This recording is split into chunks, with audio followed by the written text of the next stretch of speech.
Bonjour à tous. Dans cette vidéo, nous allons voir comment déterminer la valeur d'une résistance CMS. La valeur d'une résistance CMS est indiquée sur le corps selon un codage bien précis. 3 codes sont utilisés en fonction de la précision désirée. Le premier est le code avec 3 chiffres, le deuxième le code avec 4 chiffres, et le dernier le code EIA 96.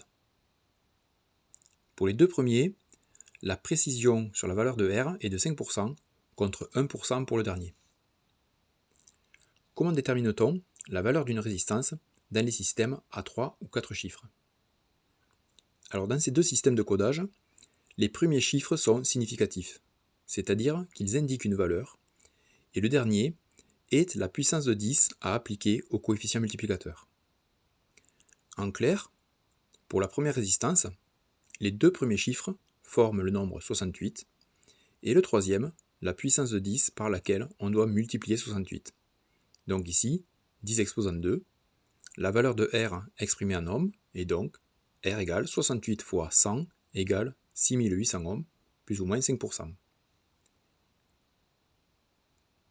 Pour la deuxième résistance, puisqu'il y a 4 chiffres, ce sont les 3 premiers qui indiquent la valeur, donc 792, que l'on multiplie par la puissance de 10 donnée par le dernier chiffre, 0, donc 10 exposant 0, et comme 10 exposant 0 est égal à 1, grand R est égal à 792 ohms, plus ou moins 5%.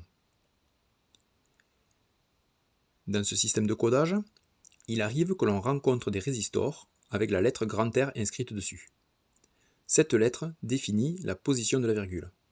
Ainsi, le code 4R70 correspond à une résistance égale à 4,70 ohms, et de même R470 a une résistance égale à 0,470 ohms.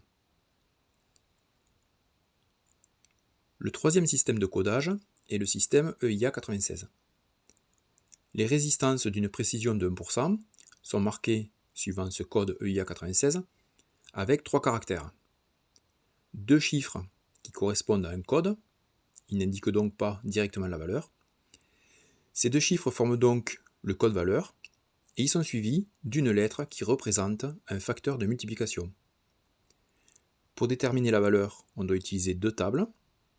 La première permet à partir du code valeur de déterminer la valeur correspondante, et le facteur de multiplication est déterminé en utilisant une seconde table, comme le montre la figure suivante. Dans l'extrait de cette table, on trouve donc le code 29, qui correspond à la valeur 196, que l'on va multiplier par le coefficient associé à la lettre C, 100. Donc grand R est égal à 196 fois 100, est égal à 19 600 ohms, plus ou moins 1%.